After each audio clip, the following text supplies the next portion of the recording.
Welcome back to another GTN Coaches Corner, where we are your coaches. You can send in your questions using the hashtag GTN Coaches Corner. And we've got an array of topics to cover today, including why you're not getting faster with just Zone 2 running. Yeah, whether or not your triathlon coach is working for you. And what power you should be doing for your easy rides.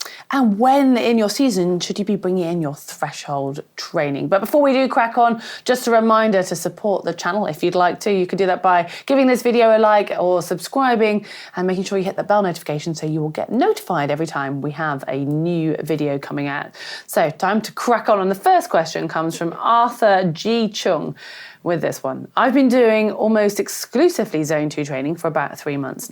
Now I'm able to run a little faster at a certain heart rate, but I am disappointed that it is taking so long for the gains. How long should I expect to see improvement? Why are some reasons why it might be taking so long to improve? I think that's what are some reasons.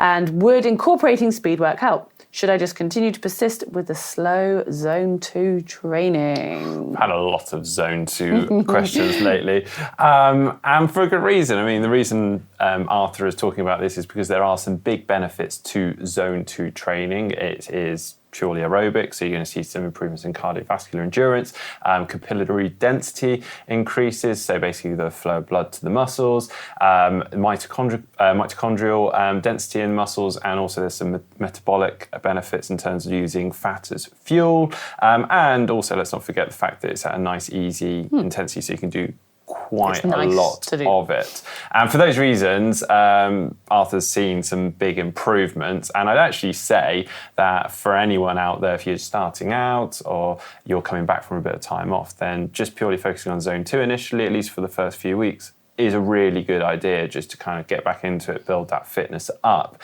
However, it will only see you so far. And I think this is where Arthur's got to and probably has done a little bit too much of it, because you have got very good at just Zone 2. Yeah, you are adapted, you are efficient, but within reason you're not going to become any more efficient in that zone. And we all like to be comfortable, but we also like to improve. And if you want to see those improvements, you've got to get out of that comfort zone every now and then and add in some real high-end quality work. So actually stressing your body so that it then has to adapt. And that's how we get fitter, how we get stronger. So you can go as long, the only way to sort of stress your body in Zone 2 is by going longer. And you're going to run out of time to a certain extent. So that's when you have to bring it back and actually do shorter, more intense sessions. Yeah, so if you take like an elite cyclist, triathlete, runner, they will typically do somewhere in the region of 60 to 75% of their training in Zone 2, and the rest of it is outside of that and mostly above that. So as Heather says, you want to start breaking down to some shorter intervals. So if you are looking for some examples for run sessions specifically, then we probably suggest doing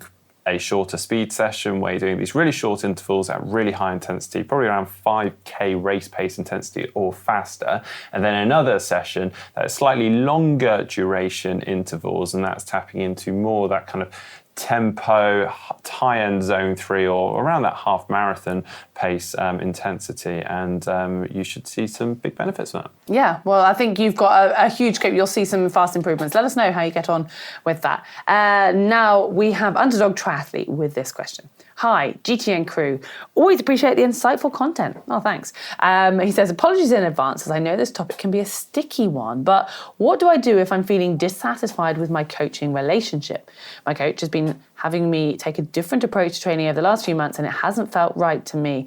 I know there are a lot of places where our training philosophies disagree, but every time I voice that, the response has been, try not to worry about it, when it'll work out in due time. Now, he basically says that I think the crux of this was down to an FTP test that he just had when he wrote this, and it was almost as low as a year and a half ago, starting to lose confidence. What should I do, or am I overreacting? I'm actually really pleased someone's asked this, because I suspect the nature of coaching, you build up quite a nice relationship with the coach, and a lot of people probably bottle this up and carry on with the coach maybe longer than they should do, or simply don't talk to them about this. Now, any good coach should work closely with you and allow you to understand the program, and should really encourage you to question it. Now, I'm not saying you should be challenging them every other day with every single workout that they've set you, but there should be a nice rapport in which you understand why they're setting you the workouts, and they should be happy with kind of explaining that to you. Yeah, it's, I think, a big part of training is understanding what you're doing, because then you can put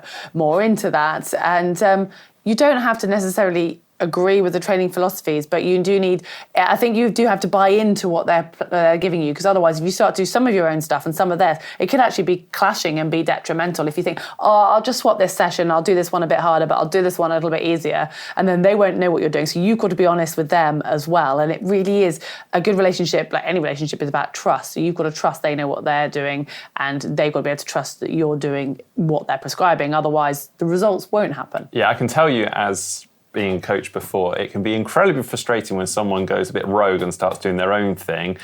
Obviously doesn't work out, but they've been doing a bit of your stuff, so it kind of looks like your coaching hasn't worked.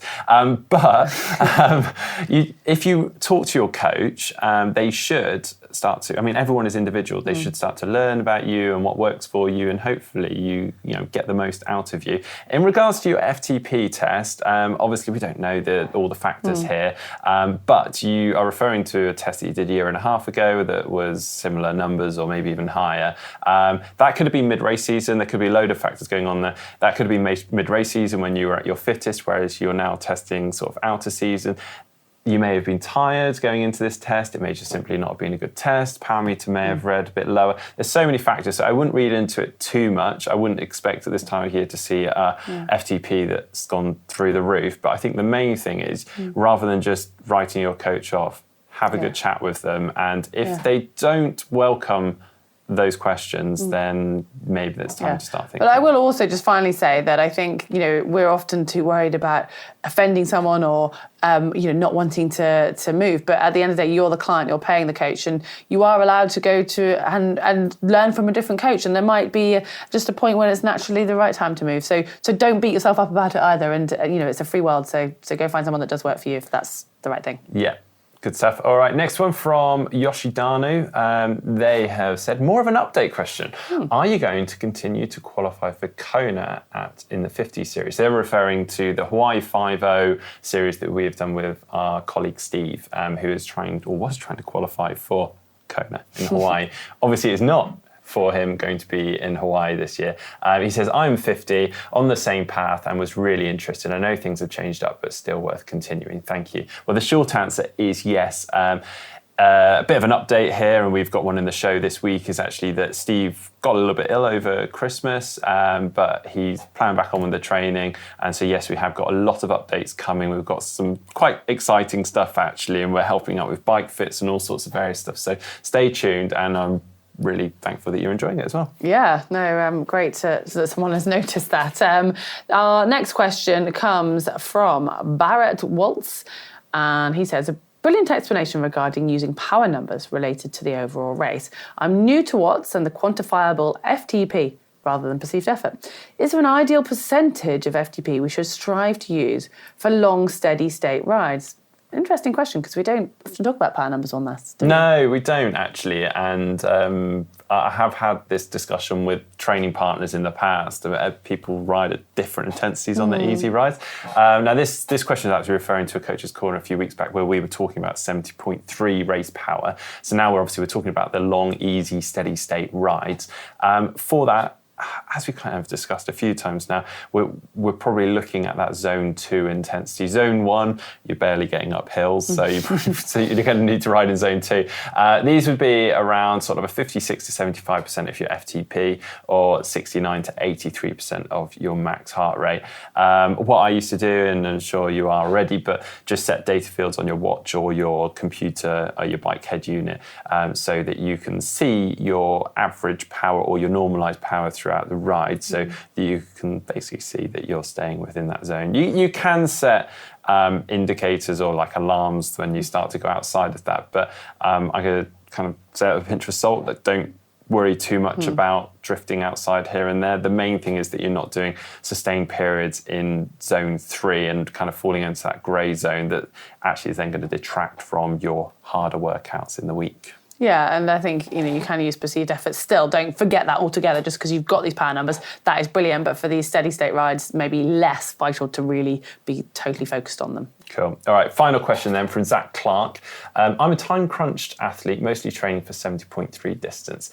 Is there a science as to when in the season to prescribe VO2 intervals versus threshold workouts? I've always felt it was a bit arbitrary. I've typically done VO2 early season, threshold later season, but wondering if it would be better to mix and match. Oh, I mean, interesting. And I think you can probably find theories to back up both. And we actually had a bit of a discussion before this of sort of looking at, you've got periodization and reverse periodization. And depending on what distance you're training for and how long, you can actually train at a certain intensity before getting stale and keeping your body fresh and kind of injuries. There's so much to consider. And also the amount of time you have available, because on the whole, obviously, VO2 sessions are really hard and intense, but they don't take as long. But when you're starting to do your threshold, your sweet spot, and those tempo sessions, especially on the bike workouts, they're going to take a lot longer, a lot more time. So you might want to be doing them later on in the year like you're doing. So that's probably working for you at the moment. And in that sense, well, there isn't really any reason to change unless you kind of want to mix things up and spice up your training a bit. Yeah, I couldn't agree more. I think I will probably look back at this video in 10 years' time and realise we're talking a load of rubbish because there's some new sciences out. But currently, there isn't a right or wrong answer. Everyone responds differently. I think with the fact that you're training for a 70.3 distance, your approach is pretty spot on. You are early season focusing on sort of those higher intensities, kind of raising that ceiling in terms of pace and power. And then as we get closer to season, you're starting to focus on those sort of more similar to race effort intensities. Those VO2 intervals might detract from those sessions. So actually, I think you've got a good approach here.